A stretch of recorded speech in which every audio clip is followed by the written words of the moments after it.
앞으로 서울 집값 어떻게 될까요?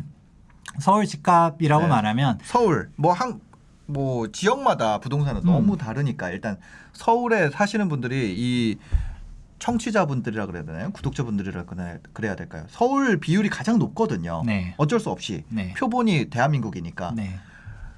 그게 궁금한 거죠. 서울 수도권 집값 그러면 뭐 어떻게 되죠? 예. 사야죠. 예, 여기서도 명확하게 얘기하는 게 저는 일전에 신사임당님 채널에서 출연했을 때도 얘기했었던 내용 중에 하나가 제가 재개발 재건축 전문가지만 네. 재개발 재건축 투자라고 했었나요?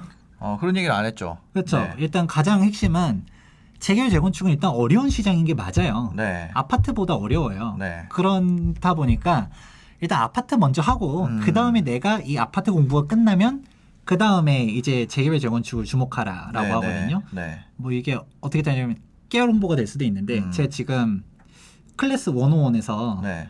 그 지금 강의를 준비하고 있어요. 네, 네. 거기서도 처음에 섭외 연락이 왔었을 때 네.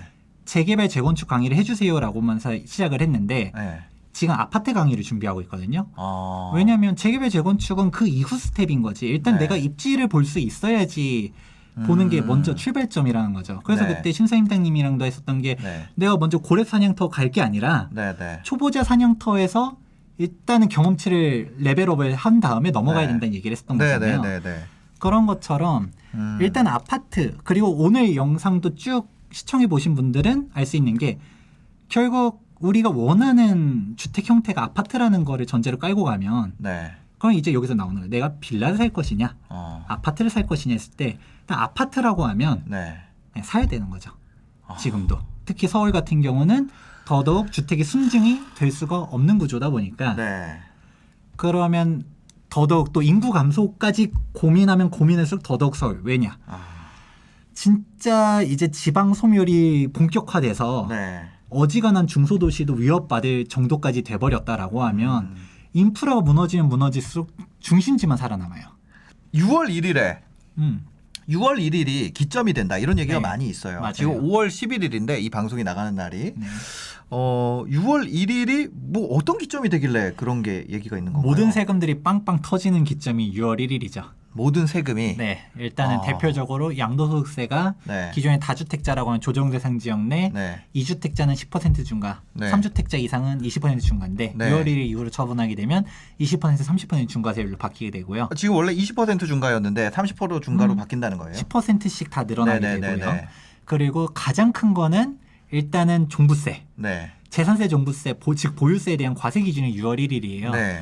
근데 우리가 그 전에 9.13 부동산 대책부터 시작해서 네네. 12.16 대책이니 7.10 대책이니 하면서 각종 종부세에 대한 규제들이 늘어나기 시작했는데 네. 이게 본격적으로 빵 터지기 시작하는 시점이 6월 1일자로 갔다가 세율이 급격하게 뛰어요. 그렇다 보니까 네. 그냥 다주택자들은 종부세가 그냥 몇 천만 원에서 심하면 억 단위로도 나올 수 있는 게 6월 1일자인 거예요. 네. 그래서 그 전에 막 팔 거다.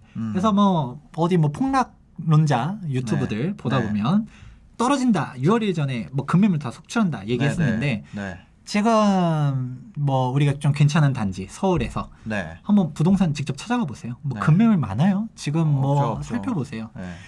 지금 6월 1일 전까지 팔아야 될 사람들이 있으면 이게 얼마 안 남았잖아요. 지금 네. 당장 매매 계약 체결해도 네. 6월 1일까지 지금 뭐 전이니까 5월 말까지 잔금 치르려면 네. 좀 보름도 안 그러니까 되면 그게 왜 그러냐면 제 생각에는 서울의 다주택을 너무 이렇게 잡아놔가지고 서울의 다주택자가 얼마 안 남아가지고 6월 1일이 그쵸? 뭐 그런 것도 네. 있고요. 일단은 서울에 지금 아직도 다주택자는 생각보다 많아요. 그래요. 상담하다 보면. 근데 네. 이분들의 공통점은 팔기 싫다라는 거죠. 안 팔면 양도세 없다. 아, 양도세는 팔 때 나오는 건데. 맞아요. 네. 그게 중려를 하면 되지. 맞아. 그래서 증여율이 되게 많아요. 네, 네, 네. 일단은 그러니까 안 파니까 종부세를 잡은 거거든요. 네. 그러니까 종부세가 빵 터지기 시작하니까 그러니까 지금 증여를 엄청 많이 하고 증여도 네. 너무 많이 하니까 710 부동산 대책에서 네. 증여 취득세율을 지금 뭐 엄청나게 높여놨어요. 12.4%예요. 증여 취득세율도. 네, 네, 네. 이렇게 해버렸는데도 불구하고 증여가 엄청나게 많은 게 그냥 간다. 네. 그냥 서울 부동산은 일단 올라간다. 라고 하면서 보는 거죠. 그렇게 보다 보니까 지금 만에 하나 네. 무주택자다. 이게 전제 조건은 저는 항상 부동산 가격이 올라간다 떨어진다 이게 거보다 중요한 게 세금을 항상 네. 맞추라는 얘기를 해요. 그냥 네. 올라간다 생각해서 음. 다주택자 되라는 얘기는 절대 안 해요. 네. 왜냐? 세후 수익률을 항상 따져봐야 되는데 음. 세금이 다 터지기 시작하면 남는 네. 게 없어요. 어. 그러니까 합리적인 다주택자가 되라는 얘기들을 항상 하거든요. 네. 신사임당님 유튜브 채널에서 했었던 것도 네. 왜 재개발에 주목하냐 네. 얘기했을 때 막 세금적인 이슈들도 그죠, 그죠. 많다는 얘기들 많이 네. 했었었잖아요. 네. 그런 것들 때문에 이렇게 움직이는 사람들이 있다 보니까 그런 음. 식으로 다주택자 되는 거지. 그런데 내가 현재 무주택자다. 네. 내 청약 가점도 안 된다. 음. 현실적으로 어렵다라고 하면 집을 사야겠다. 네. 라고 생각하면 사셔야 된다는 거죠. 아. 아파트를 뭐 지금 막말로 뭐 네. 보름 안에 잔금 칠 수 있다라고 하면 시세보다 뭐 한 1억 사고 5천만 원 싼 게 만약에 있다라고 하면 네. 네. 금매가 나왔다면 그거 잡아야 되는 거고 네. 그 5천만 원 1억 산 게 왜 쌀까요? 그게 어. 종부세가 그만큼 나오니까 네. 앞으로 이거 지나고 팔면 그만큼 비싸지니까. 그러니까 그냥 어. 아유 어차피 종부세면 5천만 원이면 5천만 원 네. 빼주자 네, 네. 해서 내놓은 건데 그 이상은 안 내놔요. 우리가 생각하는 금매물은 네. 5천만 원 싸기가 아니라 막 1억, 2억 싸게 막 던져야 네. 되는데 막 4, 5억 싸게. 그렇게 안 나오잖아요. 그런 거 안 나오죠. 그렇게 안 나오다 보니까 네. 이게 괴리감이 있어서 그런 건데 이게 딱 소유자들 입장에서 올라갈 것 같아. 근데 어차피 종부세가 5천이요. 그럼 그 정도만 빼주자. 어. 이 정도였는데 이게 6월 1일 넘어가는 순간 네. 이 물건은 싹 사라지는 거죠. 아. 그러면 당장 오히려 내가 한 15억에 팔려고 했는데 네. 5천만 원 빼서 14억 5천에 내놓은 사람들이 6월 1일 넘어갔어요. 네. 막상 6월 1일 지나가니까 빠질 줄 알았는데 안 빠지네? 네. 그 14억 5천에 살게요. 라고 하면 팔까요? 그 금액에? 팔 이유가 없죠. 원래 15억 생각했다가 종부세 생각하고 5천만 원 빼줬는데 종부세를 붙여야겠죠. 네. 그렇게 다시 나오다 보니까 종부세가 어차피 이제 베린 몸. 그렇죠. 1년 그렇죠. 버티자. 네. 또 뭐. 아니 그러면 이 하락장이라 그러잖아요. 그래서 가격이 잡히는 거. 지금까지 들어봤을 때는 일단 그런 게 올 가능성이 어떤 방법이 없는 거 아니에요? 그러면? 진짜 하락자 이 얘기하려면 좀 길어질 것 같은데 그냥 핵심만 네. 얘기하면 네. 진짜 대외 변수가 터지지 않는 이상 네. 국내 변수만으로는 어려워요. 왜냐하면 우리나라가 그러니까 진짜 코로나 때도 안 빠졌어요. 그렇죠. 코로나 때문에도 빠진다는 얘기도 했지만 네. 사실 그때도 전 안 빠진다는 얘기 했었거든요. 네.